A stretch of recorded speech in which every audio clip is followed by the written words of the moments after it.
We got some returning faces. I like it. Yes, sir. It's been a crazy year, couple episodes, couple curveballs, couple surprises. We got a lot to discuss. And for you all that are joining us right now, this is actually Bars and Nuggets Town Hall, where we're gonna actually discuss a lot about what happened this season and also a lot about what's been happening in the world today.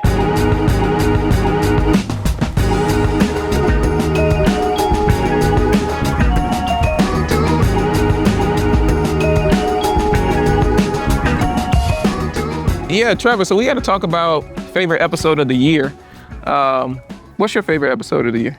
It's been a good year, man. I think my favorite's probably, it's gotta be John Batiste. And I think that's for a lot of reasons. We shot it at the start of the year. I think we shot it during Grammy week or a little bit before. We did, yep.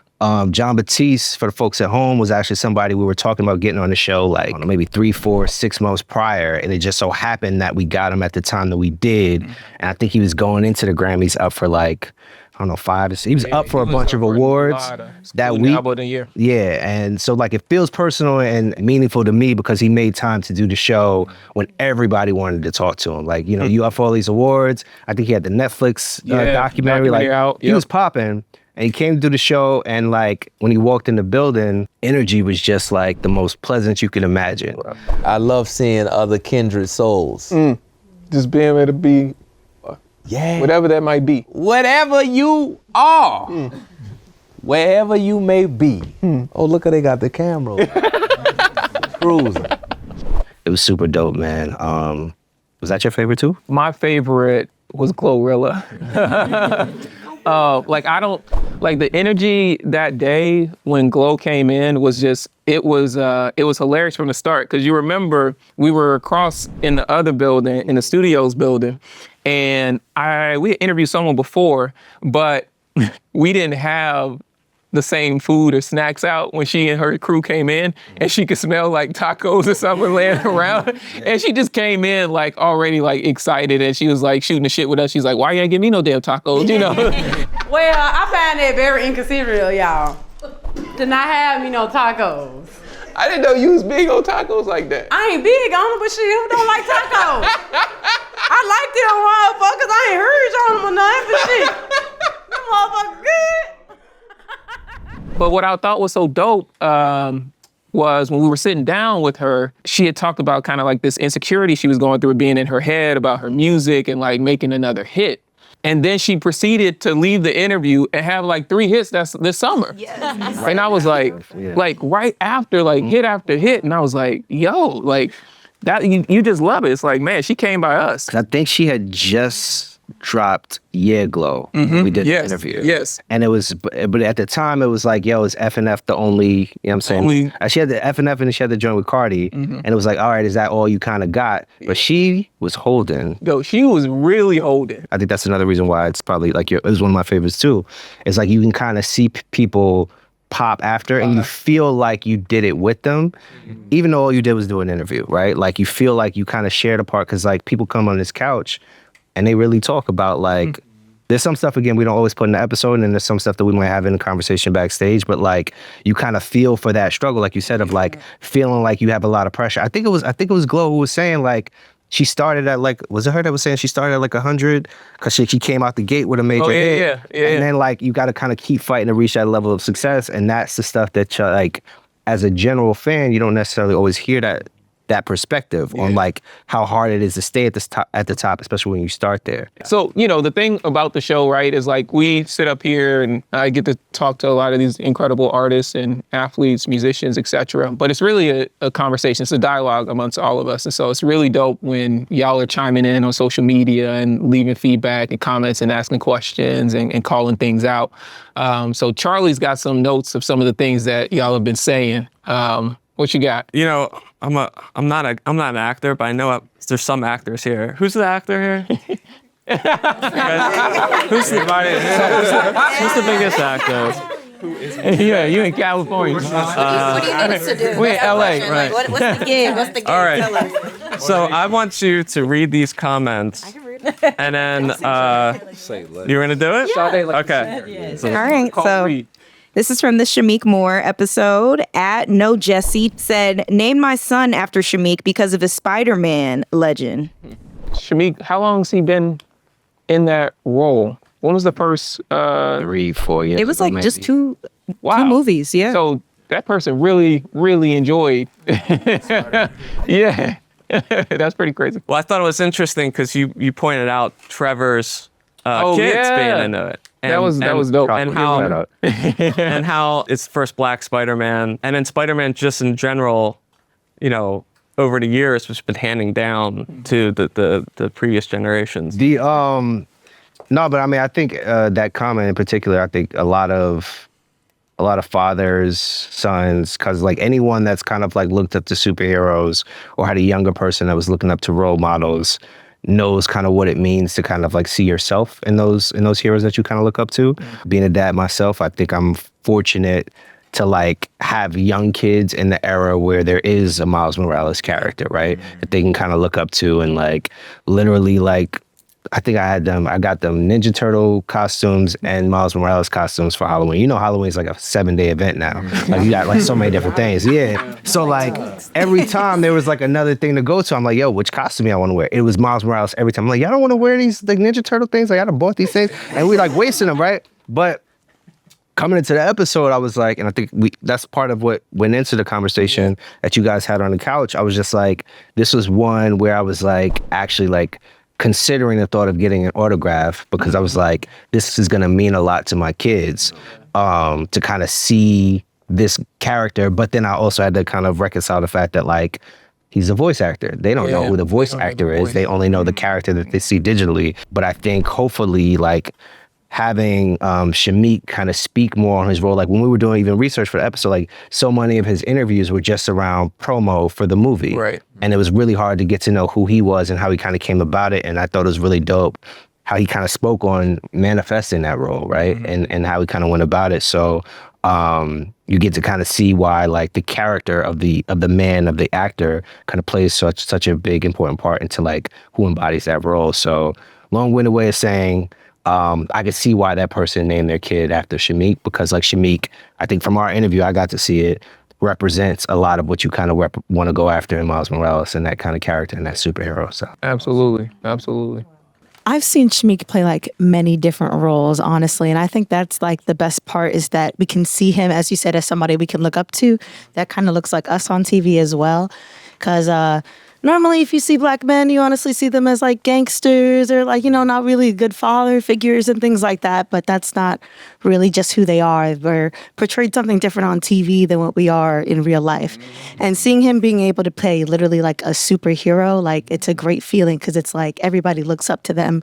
No matter what they look like, no matter what their background is, everybody knows like that's the good guy. It's good being seen in a different light. And I think that's something that even though he's a voice actor, we don't get to see it as much. But we're seeing him play more and more of those kind of roles that we get to look up to and seeing other actors in that light as well. Yeah, I think it's super important that representation is there. And it kind of connects back to a conversation that we had with Justice Smith. I don't know if you saw that episode, but there was there was a lot of dialogue around one of his movies, the Magical Negroes movie. Mm-hmm. And, Justice's experience is vastly different. He again, we're not a monolith. And so his experience as a Black man is different from someone else's experiences as a Black man. And so we got into like this conversation, right? A direct conversation about what that experience is, because someone felt like the film was exploitative. And he felt like that was his actual experience, right? And so it was an important dialogue to have because I don't know that we came to any agreement, but I think what we did come to was an understanding that we are all have different experiences. Exactly, yeah. Yeah, it's cool that y'all let that happen, instead of just, and y'all didn't cut it out and, and he was game for it. Like, he was ready for it. So he was like, all right, then, there we go. Remember, he said, hey, can you rephrase that? Can we talk through that? Because it's not like we can't represent interracial couples. It's not like we can't represent, palatable minorities in this story about being palatable. It's that, like you said, we're now going to get a wave of this. It's because you think that like these are the only Black stories that's going to be greenlit, which is an issue with the system, not the issue with the content. Do you understand what I'm saying? Yeah, it's right. the fact that it's like we should get more Black stories, period. that have representations of Black love. You know what I mean? That highlight darker skinned Black folk in movies about not even about race. You know, and we can also have movies about race, and we can also have satire, and we can also have Lovecraft's Country, and we can also have Mr. and Mrs. Smith. We can have it all, but we've been so accustomed to like, we're just gonna get our scraps, and so now we have to like fight to make sure the scraps that we get are like fulfill this checklist of what we want to see, which is not fair to us as Black audiences. On that note, there's a couple of comments from that episode. Read both of these are two separate comments. I agree. With that point in mind, one of the first Black fantastical movies has become a story about using our powers to make white people comfortable in interracial love. If you understand the system, play it to our own advantages. And they give us the shrugging up man emoji. The movie was trash, ... The imaginary only added to the very problem it claimed to address. And then someone also said, this may be a debate forever. Really interesting.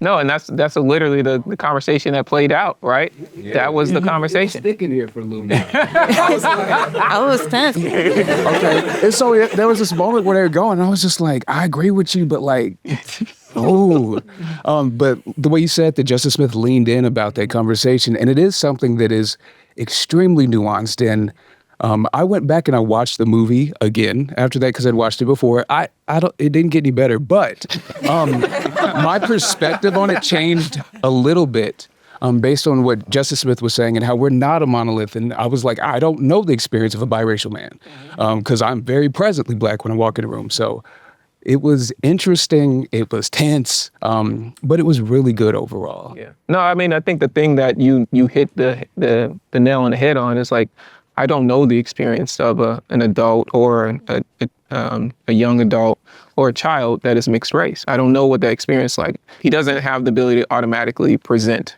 Black, right? And so what his experience is going to be vastly different. And that's at least what he communicated to us that day, right? That is the lens that he's looking through and his parents' lens that he's looking through for that film. And that's what resonates truthfully with him.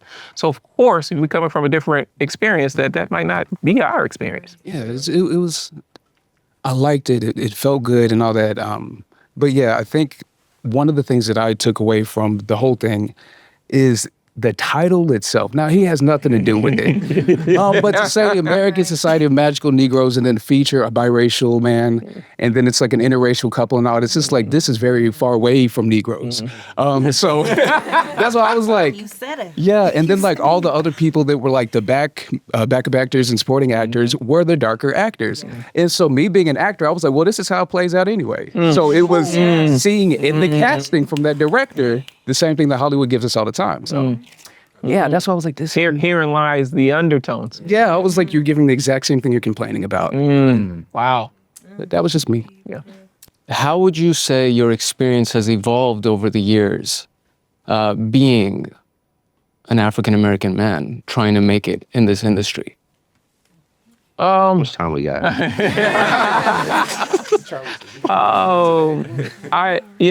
One of the things that I always say is to get wherever you're going to go, it always takes way more work than you can expect. There are things that are invisible to me due to the color of my skin that I will never know. But the thing that I will always tell you sitting in this seat is I don't acknowledge it. And the reason I don't acknowledge it is because I don't think it's beneficial for me to have it in my head as I'm navigating the space. I understand that it exists, but I still have to navigate in a way where I'm in denial, right? And that's kind of what I believe has allowed me to be successful is the being in denial about what's actually possible for me in my career. I came from Baton Rouge, Louisiana. If you would have told me that I'd have been able to do a lot of the stuff that I've been able to do at this point, no way. No way. I think one of the big things I could tell you about what has been helpful to navigate is having friends in the business who are in rooms, indoors, holding budgets that I would never have access to that say, hey, I see you. I think you'd be great for this. Not because I just know you, but because I know your resume and I know you ain't gonna make me look bad. That's the thing that's probably outside of working hard and showing up and being ready, the other thing is, to me, is the relationships. Like, because that's what I've observed from folks that aren't Black that have been able to navigate the space. It's the relationships. Like, there's relationships that are pulled, people that get internships at these companies, people that get opportunities to be in these rooms. If you're a kid growing up in Louisiana, you ain't got them relationships. You ain't got the people in the rooms. They don't even know you exist. And like I said before, like, you can be the most talented actor, songwriter in the world, but if they don't know you and you don't know them and they don't know the resume, you're another kid on TikTok that's never getting paid. I can speak to that because I'm from New Orleans. Yeah. The ceiling is right here. So you'll be a full-time actor, you'll be a full-time songwriter, whatever it is, but you'll still be working at UPS or whatever it is. And you get very well known in the city very fast, and then boom, it's just like whatever the dream was, that's it. Yeah, it's a wrap. So, even like as we got the show going, the show wasn't intended to just be a show for people of color or young, diverse crowds. I tried my damnedest every episode, every booking, to get people that aren't people of color in this chair, and it's hard as shit. Like, for whatever reason, this today, we were supposed to get a K-pop artist on today. There was a time we were supposed to get like a fairly prominent pop artist, white young lady on the show. There's been others like that we've been like close to booking, and for whatever reason it falls through. So to the public eye, it's a hip hop show. It was never intended to be that. But I'm mindful of the fact that like who I am, who Bima is, and what that looks like to the reps that make the decisions on where their artists, where their talent, where their athletes, whatever, where they show up. Because there's still this like mindset of like, who's gonna watch this? If you're speaking to a Black man on a couch, and the show's called Bars and Nuggets, it must be for Black people. I can't have my talent there. And that's something that like I go up against daily. So like, again, we don't have time to get into all of it, but it plays more in a factor than I like. But I will say, like, I'm fortunate though that I sit within a team within my company that lets me cook. When I'm like, yo, I just want to do this, they be like, all right, cool, and they let me do it to an extent. But like, you know, they kind of let me rock. So I'm fortunate that I've built that level of trust. But like, everyone doesn't get that opportunity. Why don't you ask him about album of the year? Let's talk about present tense, and then you guys, I'm sure everybody here has an opinion about that. Trevor, what's your album of the year? You notice how I jumped in front of it, so I didn't have to answer it first. The funny thing is, I'm an old soul. I listen to a lot of older albums, and I listen to a lot of newer albums over and over. So like, I know people be rushing to kind of hear the new drops and stuff, but like, I'm watching like DJs doing like the mix sets and kind of bringing out the old stuff with the new stuff. But right before we popped out here, I was listening to Blast album. I really love Future and Metro Boomin's projects. The first one or the second one? The second one. Because it's like, we still don't trust you. You know. It's like, song and then double down. yes, yes. So that's up there for me. Somebody else, we tried to get on the show, wasn't able to make it work. Y'all know who Four Bats is? Yes. Yeah. That album. So like, again, me being an old soul, like, he's talking his shit with like, you know, very much like talking like a kid that's like 20, 25. But like, if you hear the melodies, like it's very reminiscent of like 90s or late 80s R&B and like how he's kind of singing. But he's talking like, you know, grown man stuff. So like, I'm like, that be in the car all the time, man. You the Four Bats. Hey man, I don't fit the demo, but I can rock with it. So hey, you like what you like. Yeah, that's me, man. Okay. Future Metro is definitely on my list. I would say the other project that's on my list, I actually got to see him last night, is Anderson .Paak and No Worries, Wild Lord. And that project top to bottom for me. And Ray Khalil, who was featured on 2 tracks on there, I thought was incredible. But I love when Anderson and Knowledge get together, I think that's his best. Each other. I think they make each other great. And Anderson just reminds me of like an older artist, but he's also this younger artist. And I love that he really loves music and live instrumentation, but he also loves like in studio production. I really love that project. You ain't listened to it, did you? No. No. What else y'all got for me? Yeah, what about y'all? What albums have y'all been listening to? I'm gonna give a shout out to the ladies. So I'm gonna go. My favorite is Megan, and that's also to piggyback off.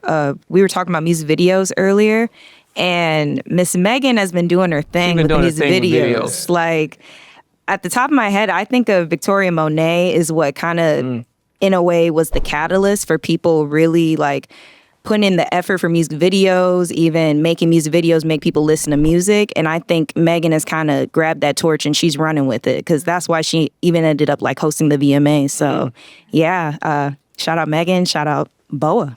Yeah, shout out Megan. All right, yeah. I don't know if you guys listen to like alternative rap, like Denzel, he dropped. Vince Staples dropped. Schoolboy Q dropped. Vince Staples' Etouffee is one of my favorite songs out this year. No, I feel like Vince Staples or Schoolboy Q had the best album this year. Like, I know it was a little early, so it kind of got overshadowed by the beef. But yo, their albums was like, it was something different this year. So, do you think the beef overshadowed a lot of projects and people didn't get love for a really good project? I think so too. And like the beef wasn't that good musically too. Like I feel like in 3 years, like people will not be listening to Euphoria. Like we listened to like Hit 'Em Up. Like that's my opinion. What? Bro, Euphoria is not as good as Hit 'Em Up. Like that's my opinion. Bro. I was in Japan. I was tired of hearing Not Like Us in the club, bro. That was so annoying to me. But y'all go off. Hey, I like him. I don't agree with him, but I like him. And he got a take on that too. I got something that's a little bit that may be a little bit more controversial, but I think this person who just dropped is always getting swallowed by the quote unquote big three. I know where you going. Boy. I want to shout out Big Sean. Because Big Sean can get busy with any of those guys. You know what I'm saying? And it was very unfortunate when Infrared came out and like, you know, the beef was in full swing, you know. So his album dropped. I felt like it was very, very introspective. I'd never really seen this side of Sean, like post having a son and just being like, and just seeing like the moments up to the album, like the promotion. Like I was on Academics page and I saw him like just really tearing up. Like he really put he put his heart and soul into this album. And as a music professional, I was able to hear that. And the way that he was articulating himself, and he got a lot of criticism. He got a lot of flack for being so like, you know, vulnerable, exactly. You know what I'm saying? And then that's the biggest thing. Like, you know, just when we put our art out here as artists and we're vulnerable, and then you get like pushback for it. So I just wanted to give Sean a shout out. I'm curious if you have I'm curious what you would say to what I'm about to ask you. So I had Sean's album came out. I'm a fan of the album. I think I'm a fan of it more than any album Sean's put out. And I was on vacation with my family, and I got a call that Friday night. I actually got a voice note that Friday night. And y'all know Hassan Minhaj? Yeah. Hassan sends me a note. He's like, hey, bro, so I'm in New York. I'm talking to my friends, and they're like, I'm telling them about how much I love this Big Sean album and blah, blah, blah, blah, blah, and like how it resonates with me and all this stuff. And they're like, it's not it. And he's like, bro, why don't people give Sean his flowers? And I said, I can't specifically pinpoint that, but I said, here's my hunch. And I'm curious to know if you think this is as well. I said, first things first, we don't have an album in history that is positive, introspective, Black men being vulnerable, leaning into fatherhood, positivity, also being mature about their feelings. That is a #1 record. Ever. Never happened. That's fact. Everything that is #1 is toxic. Right? So I told him, I was like, the same issue that happened to Mary J. Blige. Right? When Mary was releasing No More Drama, she was talking about all that stuff.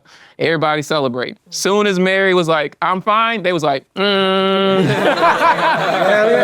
remember? That's facts, yeah. I never even thought of it. And then I think the other thing is it's a marketing issue.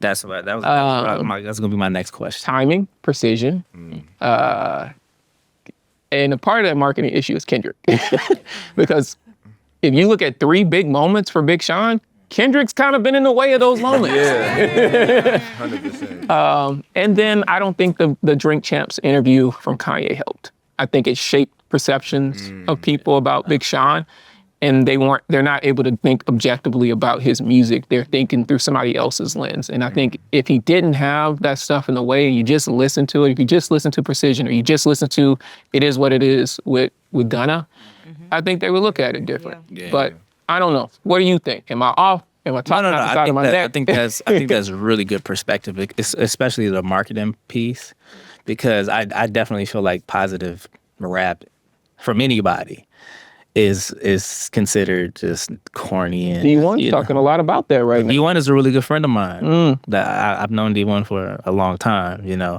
and he brings up a lot of great points. Just getting back to Big Sean, I just don't know if the audience, marketing, whatever the case may be, is ready for healed people. Because toxicity, and that's the majority of the mindsets of the society. So where Hassan and I rounded out that conversation was, I said, hey man, we live in a world where people need 3 jobs to pay their bills.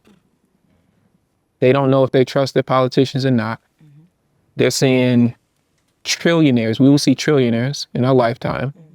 And it feels like we're getting scraps. So I said, I totally understand why the first emotion that folks can identify with is anger and hate and toxic, because it's really hard sometimes to see all of these other positive things. But it's also dope when people come sit on the couch. Like earlier, Turbo came to sit on the couch and he was like, $1 million doesn't make you happy. You got to be happy with you before this money and stuff. And so while there is like crazy stuff happening in the world for sure, and we're all going through vast different experiences of that, I do also hope that we can get to a place where we're like, I'm good.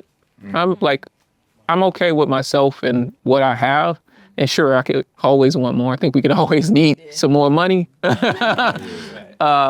But yeah, I don't know. I do hope we get there. And I will say with that, I have seen more prominent, big people, and in this instance, Black men speaking about that. And so I do hope it does have an influence on younger people. I wanted to chime in.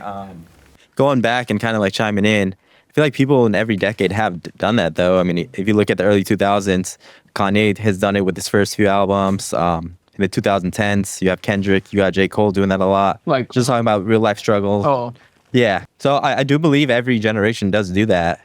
I feel like maybe in the 2020s, it's gotten, I wouldn't say dumbed down, but people are just looking for TikTok hits and all that, especially in the streaming era. People don't really look at albums anymore the same. I asked you a question that I asked Lil Tecca. Yeah. When was the last time you listened to a 7-minute song? 7-minute song. I feel like this shouldn't be that hard to answer. No. How long was Jay's verse on that Khaled record? Oh wow! I think that was a 6-minute song. Was it? And his verse was like 3 minutes. I feel like it was more than 3 minutes. Because you had Ross, you had Wayne, and then I think Jay rapped for a solid 3. Wait, what song was that? God Did. Oh, but that song came out like years ago. No, that was last year. Oh, that was last year? Because they performed it at the Grammys. But that's a testament to the attention span, because Right there. God. Friday just came out. Slow down in your mind. Slow down in your mind. Damn. Yeah, present. I mean, but y'all do know that Family Matters was 7 minutes. I was about to say, Yeah, Family Matters. yeah, but that wasn't the hype of it though. Euphoria was 7 minutes too. Euphoria was 7 minutes. I'll say Euphoria. Yeah. Locked in. Yeah, I agree. Locked in. I was like, this year was the last one. Yeah. 7 minutes straight to both of those songs. Because they were part of the conversation. Yeah. And they were toxic. Yeah. But they were also part of the conversation. Yeah. So I will say it was, at least in my opinion, it was 2 things. It was the topic that everyone was talking about. And so you wanted to be a part of the conversation. It's like when Game of Thrones was Game of Thrones or Lord of the Rings was Lord of the Rings. You wanted to be a part of that conversation. But then the subject matter, yes, happened to be, yeah. Trying to take people out. We'll pass the mic over here. I was gonna say, I believe it's like a 14-minute song. It didn't come out like this year, but Wilshire by Tyler the Creator. That's one song like I've listened to a couple times, and every time I hear it, like I hear a different part of the story that hits different. But it is kind of like a love story that didn't really play out all the way he wanted it to. But that's a good 14-minute song that I can really sit down and listen to all the way through. Would you prefer? One of the other conversations we were having is like music is shorter now. Like, 2 hooks, a verse, and it's over with. And I feel like I was just getting into the song, and then it's gone, and I gotta replay it. And I was like, I feel like you just doing this for streaming, so you get re-streaming plays, but I don't even get to enjoy like you getting really mature into the song. So I don't know. Why do you feel? Personally, I don't really like the short songs because, like you said, I feel like once I start to get into it, it's over.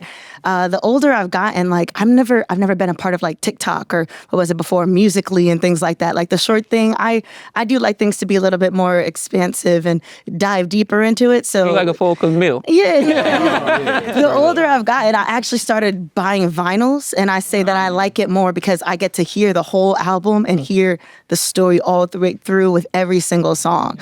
So now I say, like, if I can't enjoy the whole album, I'm probably not going to get any of the songs from it because it's a whole story the entire way through. So if it is just these short little clips that I'm not getting anything from it, it doesn't really do anything for me. Like the older I've gotten, I like listening to more like people like Big Sean's new album. I like listening to things like that because it makes me think about myself and elevating myself more. And I don't think that's something that can be cut short. I think that's something you really need to dive into, and it's more about the journey than the destination. So speaking on to that, actually, because you mentioned Big Sean, I'm a big Sean fan. Other artists that I feel like are kind of like that, but are slept on, are like Coda the Friend. He's one that talks a lot about his child and like trying to be better for him. And also Robert Glasper. Technically, he's like, I'm so glad I hear that. Who's Robert Glasper? He's doing the Chris Brown thing. Listen, like he's under a lot of things, mostly like a musician and a producer and things like that. But he has a lot of like aspects where it's just a jazz instrumental and you get to vibe to the music and feel your own thing. But then he has an artist come on there and he switches it up on you. And it's like, wow, like this is a completely different vibe I didn't even get on my own. And it's a different story I'm hearing from a different artist's perspective. So I think those are 2 artists that are really slept on, but are really out there talking about things that you don't really hear on the radio. Like I don't listen to the radio. If it's on the radio, I'm not going to listen to it. So like, yeah, those type of people are the people that I feel like should be listened to more, but it's also up to the audience to want to open up and learn something new, not just hear like the regular stuff about like smoking, drinking, all that stuff. Yeah. That deserves applause. Yeah. Bro, what do you got? Favorite album? Yes. I don't know if I said my name. My name is Ro. Nice to meet everybody here. So I hope I'm not getting ahead of myself here, but I will say the favorite album. I don't know if I can say favorite, but definitely one of them that I listened all the way through. K Tronada's album that put out. Like that K Tronada joint was on. I was on, and then like even though it wasn't an album, look, I was tuned into the beef, and I'm from Compton, so Kendrick, he did his thing. I don't know what you talk about. Euphoria was on. Just for the sake of nuance and conversation, right? Because you said I'm from Compton. You're from Compton. Yeah. And I don't think I've had a conversation at length with someone from Compton. You obviously believe Kendrick won this. What was it about it that you were like, Kendrick? So I'm also a Drake fan. Yeah. But. And also, what do you feel like, I think a better question is, what do you feel like Kendrick represented in this beef? Okay. So this is a very interesting one because me and my cousin be getting into this all the time about it. He be on my head about Drake, but it's not just because I'm from Compton, I root for Kendrick or whatever. Like, yeah, I'm gonna take it, but I went into it ready to be like, you know what? Let me see what Drake is gonna do, because this is the bear that has been lingering for a minute. Drake has a lot of different allegations against him in different categories. 1, for culture. 2, actually for music, because it's just like, okay, is he like just appropriating the culture. And then you got from the Meek thing, like, oh, he don't even write his own stuff. He's just a ghostwriter, things like that. So I'm like, this is his chance to stand up for himself in that aspect. Is he really gonna go ahead and fight the beast? And I thought we was gonna have a 3-way, but Cole was like, I ain't in it. So it's like, it's whatever. But I feel like the fight really was Kendrick. I don't think Kendrick really wanted to smoke Cole. He wanted to see what Drake was gonna do. And Drake stood up and he was like, okay, he tried. He didn't do it. He just didn't do it. Yeah. And that's just being real. Like he didn't do it. He thought he was gonna do something and it didn't happen. He tried with the little stuff, the AI stuff. And I'm like, okay. He thought it was gonna be funny and do this, and it was kind of okay. But at the end of the day, like K-Dot was ready. He just came back, bam, bam, bam, bam, and he used his own method from back to back against him. So that's why he just lost. He couldn't. And by the time he responded, it was too weak. It was just too weak, And you want to say facts this, facts that. At the end of the day, this was beef. So they wasn't really trying to fact check nothing. It's just like when you get into it with somebody, when you argue, whether it's with your lady or with anybody, sometimes it's about who get the last word. And like, no, you did this. No, do that. It's like that. And if they say it funny enough and loud enough and artfully enough, sometimes that's who wins. I think in all aspects, Kendrick won because when you talk about culturally, who he represented a lot of kind of going back to the magical Negro situation. If I just keep it real, as much as like I'm a fan of Drake's music, some of the things that Kendrick spoke about and Euphoria specifically, that's actually my favorite song out of the beef. Because he was actually... Oh, it's coming your way. Yeah, we gonna see what you up to, Gen Z. Quick, so, like, basically, like, he touched on culture, like, as far as, like, Drake not really being, like, he just acting. And in a lot of instances, like, sometimes it do come off that way because I done seen some interviews of some deleted stuff with Drake, like the whole blackface thing that came up. And then the whole thing about when he was saying, like, oh, that's ignorance and stuff when he was chilling with his white friends and stuff like that. I'm like, okay, but you gonna get on here and you gonna act like you down and you this and you that. But when you by yourself or when you with the people that you normally hang out with, not only are you not representing this, you're putting it down, So I'm like, it makes you question, like, who are we believing in here? And he didn't have no real comebacks to that. The whole pedophile thing, I think we could throw that out, but that was more just for, but what he was really representing in Euphoria, he spoke on, like, I don't like your vibe and how you treat what I stand on. Yeah. And I think he spoke for a lot of us and how he came with that. I used to dislike Drake a lot, and I was a big Kendrick fan, like, going into the beef. But, like, and during the beef, I was really hype about it. My Euphoria was my favorite song too. But when you reflect on it and you really think, like, especially coming off Mr. Morale, that's my favorite Kendrick album, right? When you're coming off, like, how he's going off that reflection, and then he goes into Euphoria being, like, the biggest hater, and then he's talking about pedophilia and all that. If you knew that he was doing pedophilia and all these sex rings, why are you waiting until a song to, like, get all this clout and stuff where, like, you know what I mean? I feel like it's such a different message from Mr. Morale, and it just seems like a place from, like, jealousy because, like, Drake is a little bigger than him. And, like, it seems like maybe not jealousy, but it just bro, I'm just saying, like, when you do a U-turn from your maturation and Mr. Morale to Euphoria, it just rubs you off the wrong way as, like, a fan. Can I respond? Yeah. It was jealousy. 100%. Do you know why? Imagine you remember the line 3 Stacks said when he said I was writing. I didn't know. He said I was writing all my shit and I didn't realize other people weren't. He's like, and I feel like, why was I working this hard? I'm a big 3 Stacks. That's Kendrick. Kendrick was like, oh wait, so I gotta write all this stuff, right? Authentically, right? And then I gotta do pop hits for y'all too in order for you to listen to the stuff that's introspective, right? And then there's all these other people that care about art and craft and stuff like that. And then you got this guy masquerading around that isn't always representing what he's saying he's representing. And I don't get the same, I'd be jealous too.